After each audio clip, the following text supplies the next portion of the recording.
Oh, I can't unlock the door, I muttered to myself in disbelief. After a long day at work, I found my personal belongings strewn unceremoniously in front of the entrance as though they were discarded refuse. The front door appeared different, perhaps replaced, stubbornly refusing to yield to my attempts to open it. It was the final indignity in a series of hardships endured during the years I lived with my in-laws. With resolve hardening, I made a firm decision. I would not set foot in that house again. Gathering my things, I vowed to pack them into my car and return to the sanctuary of my parents' home. Months passed, and just as suddenly as I had left, a message arrived from my estranged in-laws, rekindling a connection long thought lost. Hello, my name is Emily. I'm 35 years old. My husband, Tom, is 5 years my junior. I was completely focused on my career, and he happened to be my subordinate at work. Honestly, marriage wasn't on my radar. I wasn't keen on the idea of settling down, having never really dated before. Yet I ended up married, all thanks to his persistent pursuit. He assured me I could continue working as I pleased post-marriage, handling all household chores himself. His approach intrigued me about the prospect of marriage. And it's not that I oppose having children. Even though I had never been keen on marriage, thoughts of having children occasionally crossed my mind. Approaching 35, I realized time was running out if I wanted to start a family, so I chose to marry my current husband. Initially, it was just the two of us after we married. True to his word, he supported my career and took on most of the household responsibilities. However, our situation took a sharp turn about 6 months into our marriage when my father-in-law unexpectedly passed away. The sudden loss of my healthy father-in-law left my mother-in-law and my younger sister-in-law, Catherine, who is 33, reeling. They claimed they couldn't manage on their own. She's a freelancer with a decent income, but her focus on fan activities means her financial stability isn't robust. I always felt she should pursue a full-time job. Whenever Catherine approached me along with my mother-in-law, Tom broached the idea of us all living together. Emily, have you considered moving in with my mom and sister? You can continue freelancing as usual, and having them around would lighten the household workload even more. What do you think? Tom, I'm okay with keeping up my work, but I'm not sure about taking on more household chores. If your mom moves in and we're assisting her, shouldn't she be handling most of the household tasks? Fair point. I'll talk to my mom and sister about it. Please think about living together. I'll wait until I hear a clear response from your mother and Catherine. I have my own life and financial considerations to take into account. I've made it clear to my husband that I want all aspects carefully considered. It may seem cold, but caregiving involves careful planning. Ultimately, my husband assured me that his family would manage all household chores. I thought about insisting on a written agreement, but kept that thought to myself. Well, they're technically family, so I trust they'll keep their word. And so we moved into my husband's family home. On our first day there, I paid a visit to greet my mother-in-law. I'm looking forward to living together.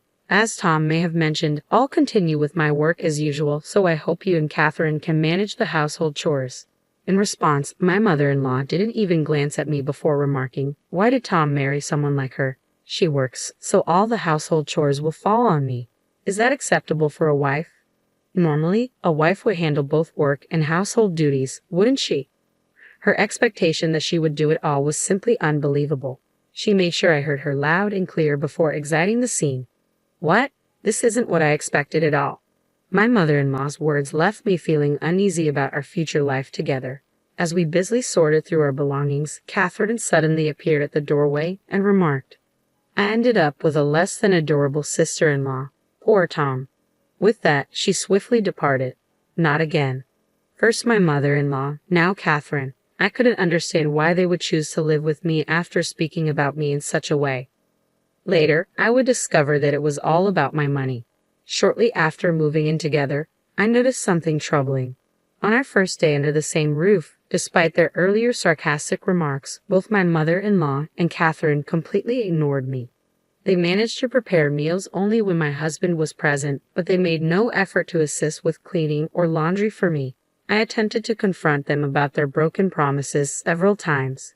However, whenever I addressed my mother-in-law respectfully as ma'am, she would shoot me a sharp glare and walk away, making it clear she had no intention of engaging with me. Catherine didn't behave exactly like her mother. but I found myself unable to protest against either of them. Over time, doing my own laundry and cleaning after returning from work became a regular routine. I wanted to confide in my husband about it, but I hesitated out of sympathy for him.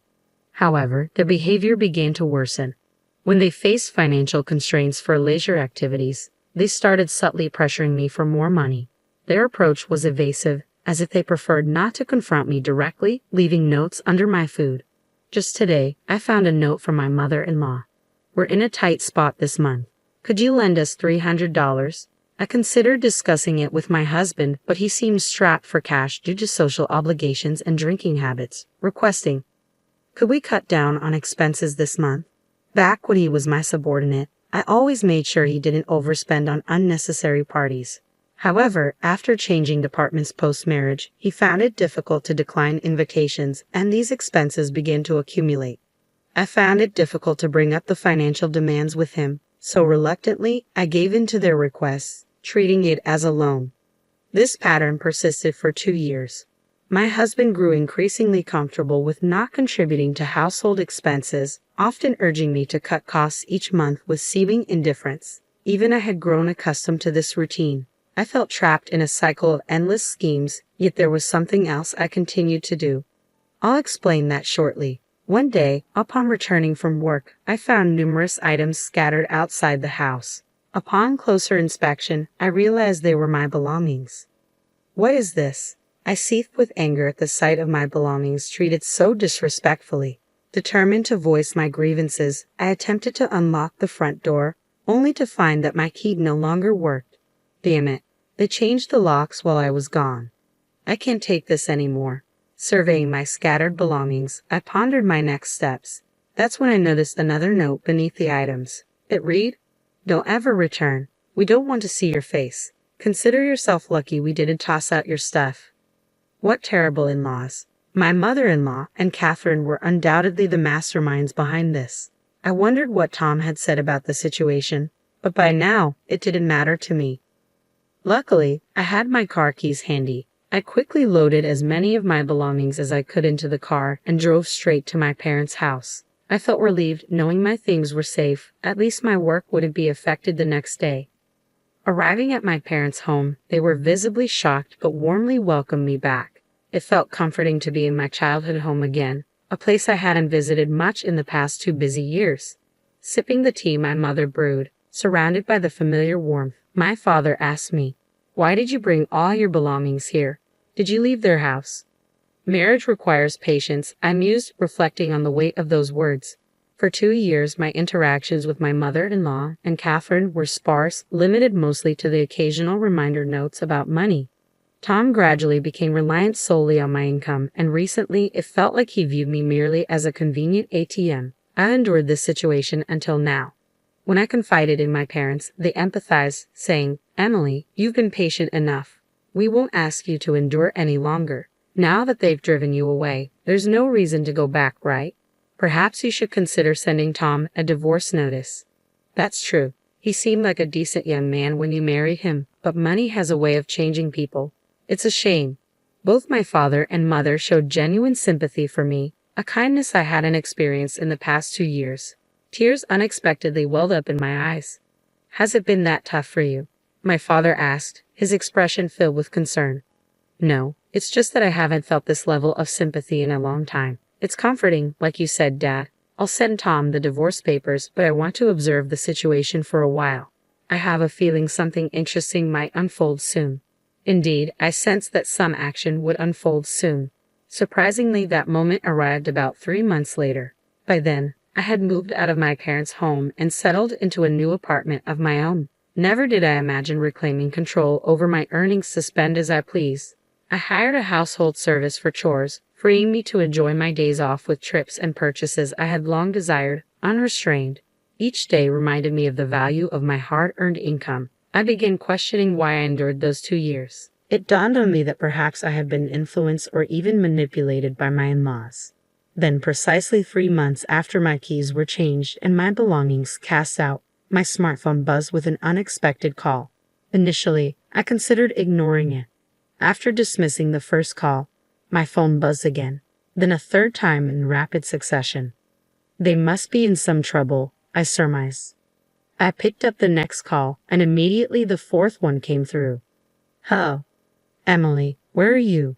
I went to your parents' house, but they wouldn't tell me. I also tried your workplace, but they wouldn't disclose your whereabouts. It was my mother-in-law, someone who had ignored me for the past 2 years. Her voice, which I hadn't heard in a long time, sounded cautious. Despite answering the call, I remained silent for a moment, relishing the anticipation of what she might say next. Hello, Emily. Are you there? Come back soon and restore our lives. We can't even afford to go out and enjoy ourselves. What are we supposed to do now? I had thought that living without spending money on leisure would suffice, but evidently that wasn't the case. Our phone and electricity are on the verge of being cut off. We're at our wits' end. Please come back immediately. Does she not realize she's only thinking of herself? Shouldn't she begin with an apology for throwing me out? Until she grasps that, I had no intention of responding. Emily, you're not saying anything. Are you listening at all? Doesn't it bother you to hear that we're in such dire straits? Realizing she wasn't going to offer an apology, I decided to end the call and press the button to hang up. She seems to have no concept of remorse. The next day, my phone rang again. Hello, Emily. Why did you ignore Mom's call yesterday? Even though we're in trouble, you didn't make any effort to help. She couldn't tell if you were even listening. Ignoring calls like that isn't very mature. This time, it was Catherine calling. Honestly, calls from Catherine have always been the most bothersome, and she had the nerve to lecture about not ignoring calls.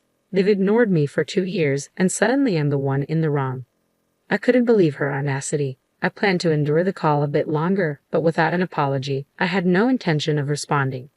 I heard from Mom, but we're facing financial troubles at home. Our phone and electricity might get cut off soon. Without AC this heat, we could suffer from heat stroke. Can you live with that? If our phone goes dead, how will we reach you? So please come back soon and help us pay the overdue bills. Her selfish demands made it easy for me to keep ignoring her. Hey, are you listening? You haven't said a word. Oh, are you still upset about what happened 3 months ago? That was obviously just a joke. You're overreacting. As an adult, you should know the difference between a joke and a serious matter. Stop being stubborn and come back home. They threw out my belongings like trash and changed the locks so I couldn't get in. That's a clear message for me not to return. Even if they claim it was all a joke or prank now, I find it hard to believe. Since Catherine doesn't seem interested in apologizing either, I decided to end the call. It would be a waste of time to listen to her any longer. The next day, I finally received a call from my husband. Hello, Emily. I'm sorry. My mother, my sister, and we all realize we've done terrible things. Can you come back? Our household is falling apart. We're out of money, everyone's on edge, and tensions are high. We sincerely apologize and want you back, please. My husband seemed to feel the need to apologize at least, but it's too late now. Why did he ignore me for 3 months? If it had only been the first 3 days, I might have considered returning, but it's been 3 months. I've embraced my new life, enjoying every moment of independence. There's no reason for me to return to that family now. I appreciate your apology, but given everything that's happened, I have no intention of coming back. Tom, why were you unreachable for 3 months? How could you do that as a husband? I looked into things, and guess what? I found out you've been cheating, haven't you? That's what the detective agency told me. Thanks for treating me like an ATM for 2 years. I'll be sending divorce papers. Please handle it accordingly. Maybe my husband thought he wouldn't get caught. What a fool. Yet he still had the nerve to say, I want you to come back. So I replied, if you reimburse me for all the living expenses for the 3 of us over the past 2 years and repay the money I lent you, maybe I'll consider it.